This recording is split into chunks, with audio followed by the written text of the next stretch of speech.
Hi, നമ്മളിന്നൊരു അത്താഴത്തിൻ്റെ video എടുക്കുവാണേ. ഇപ്പോഴേ chicken കൊണ്ടുവന്നു വൈകിട്ട്. അപ്പം ഞാനതൊന്ന് കഴുകി വൃത്തിയാക്കി എടുക്കുക. ഇന്ന് നമ്മൾ ചിക്കൻ കറിയും ചോറുമാണ്.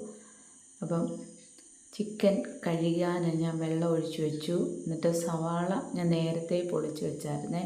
അപ്പം എന്നോട് വിളിച്ച് പറഞ്ഞായിരുന്നു ചിക്കൻ കൊണ്ടുവരുമെന്ന്. അപ്പം ഞാനതുകൊണ്ട് സവാളയെല്ലാം വൃത്തിയാക്കി ഇഞ്ചി, വെളുത്തുള്ളി, പച്ചമുളക് ഒക്കെ എടുത്ത് വെച്ചു. എല്ലാം റെഡിയാക്കി നേരത്തെ വെച്ചതുകൊണ്ട് അത്ര ഒരു ജോലി ഒതുങ്ങി. ഞാൻ വെളുത്തുള്ളി നല്ലതായിട്ട് കഴുകി അങ്ങ് എടുത്തിട്ട് ചതയ്ക്കത്തേയുള്ള, പൊളിക്കാനൊന്നും നിൽക്കത്തില്ല. അപ്പോൾ തേങ്ങ എടുത്തു, ഇച്ചിരി സവാളയും പച്ചമുളകും ഒക്കെ എടുത്തിട്ടുണ്ട്.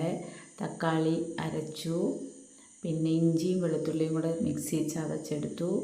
ഇച്ചിരി സവാളയെന്ന് പറഞ്ഞാലേ ചിക്കനുള്ള ആവശ്യത്തിനുള്ള എടുത്തിട്ടുണ്ട് കേട്ടോ. അപ്പോൾ കിലോയും തൂക്കമൊന്നും ഞാൻ പറയത്തില്ല, അതൊക്കെ നമ്മുടെ കൈയളവാണ്. പിന്നെ നമ്മൾ ചിക്കൻ ഞാൻ കഴുകി വെള്ളം വാലാൻ വെച്ചു. ചീനച്ചട്ടി അടുപ്പിൽ വെച്ചിട്ട് വെളിച്ചെണ്ണ ഒഴിച്ചു, കടുക് ഇട്ടു. പിന്നെ ഞാൻ ഗരം മസാല എല്ലാം കൂടെ ഒന്ന് മൂപ്പിക്കുക, അതിനകത്തോട്ടിട്ടൊന്ന് കടുക് പൊട്ടിക്കുന്ന പോലെ ഒന്ന് പൊട്ടിച്ചെടുത്തു. തേങ്ങ കൊത്തുവിട്ട് നമുക്ക് നന്നായിട്ട് മൂപ്പിച്ചിട്ട് നമുക്ക് ഓരോരോ സാധനങ്ങളിട്ട് വഴറ്റിയെടുക്കാം.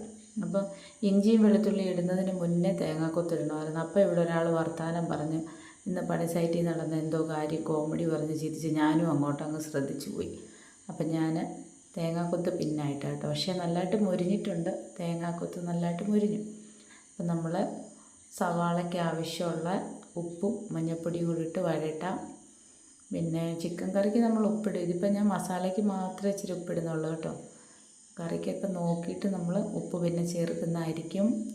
അപ്പോൾ എല്ലാവരും ഇപ്പോൾ ചോറൊക്കെ കഴിച്ച് കാണും. ഞങ്ങൾ കഴിക്കാനൊക്കെ ഉണ്ടാക്കുന്നേ ഉള്ളൂ, ഇന്ന് താമസിച്ച് നല്ലതായിട്ട്.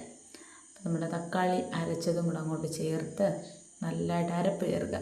ഒരു 2 സ്പൂണ് മുളക് പൊടിയും പിന്നെ 1 സ്പൂണ് നിറച്ചെടുക്കുന്നില്ല മല്ലിപ്പൊടിയും പിന്നെ ചിക്കൻ മസാലയും അത്രയും കൂടി ഇട്ട് നമുക്ക് നന്നായിട്ട് എടുക്കാം. കറി എരി ഒത്തിരി ഇവിടെ വേണ്ട, അവന്മാർക്ക് ഇഷ്ടമല്ല.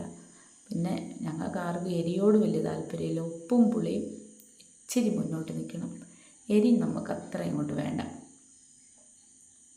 കണ്ടോ, മസാല ഇട്ട് മൂപ്പിച്ച് നമ്മൾ ഇനിയും കഴുകി വെച്ചിരിക്കുന്ന ചിക്കൻ അങ്ങോട്ട് എടുത്തിടാം. അതിൻ്റെ ഇടയ്ക്ക് ഞാൻ ചിക്കൻ വറക്കാനെടുത്ത് മസാലയൊക്കെ പുരട്ടി വെച്ചു.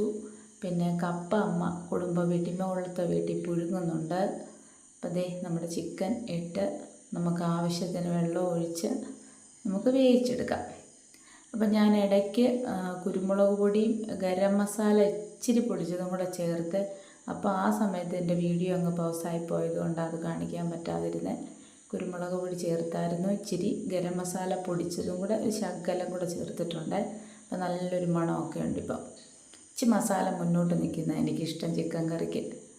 അപ്പം നമ്മുടെ വീഡിയോയിൽ ഇതുവരെയും ബീഫ് കറി വെക്കുന്ന കാണിച്ചിട്ടില്ല. അപ്പം ഞാൻ അതെന്താണെന്നറിയാമോ, എനിക്കിപ്പോൾ ഈ കോവിഡിൻ്റെ ഇഞ്ചക്ഷനൊക്കെ എടുത്തു കഴിഞ്ഞപ്പോഴാണ് എനിക്ക് ബീഫ് കഴിക്കാൻ അലർജി. 2 തവണ കഴിച്ച് നോക്കിയപ്പം അലർജി. അതിന് മുന്നേ ഞാൻ ബീഫേ കഴിക്കത്തുള്ളായിരുന്നു, ചിക്കൻ അത്ര താല്പര്യമില്ലാത്തതായിരുന്നു. പക്ഷേ ഇപ്പം ചിക്കനാണ് കഴിക്കുന്നത്. ദേ നമ്മുടെ കറി വെന്ത് ചാറൊക്കെ വറ്റി സൂപ്പറായിട്ടുണ്ട്. ഇച്ചിരി ചാറുണ്ട്, കപ്പ കഴിക്കണ്ടേ, അതുകൊണ്ട് തന്നെയല്ല ചോറിന് ഇന്ന് വേറെ കൂട്ടാനൊന്നുമില്ല, ചിക്കൻ കറിയും ചിക്കൻ വറുത്തതേ ഉള്ളൂ. അപ്പോൾ അതുകൊണ്ട് ഇച്ചിരി ചാറുമായിട്ട് വെച്ചു. ദേ കപ്പ പുഴുങ്ങിയത് ഞാൻ പോയി എടുത്തുകൊണ്ട് വന്നു. ചിക്കൻ കറി അമ്മയ്ക്കൊക്കെ കൊണ്ട് കൊടുത്തിട്ട് കപ്പയും പുഴുങ്ങിയത് എടുത്തുകൊണ്ട് വന്നു. അപ്പോൾ നമ്മുടെ കപ്പയും ചോറും ചിക്കൻ കറിയും ചിക്കൻ വറുത്തതും കൂട്ടി ഞങ്ങൾ കഴിക്കാൻ പോവുക. അപ്പോൾ എൻ്റെ ചാനൽ ഇതുവരെ സബ്സ്ക്രൈബ് ചെയ്യാത്തവർ ഒന്ന് സബ്സ്ക്രൈബ് ചെയ്ത് സപ്പോർട്ട് ചെയ്തേക്കണേ. Okay, thank you.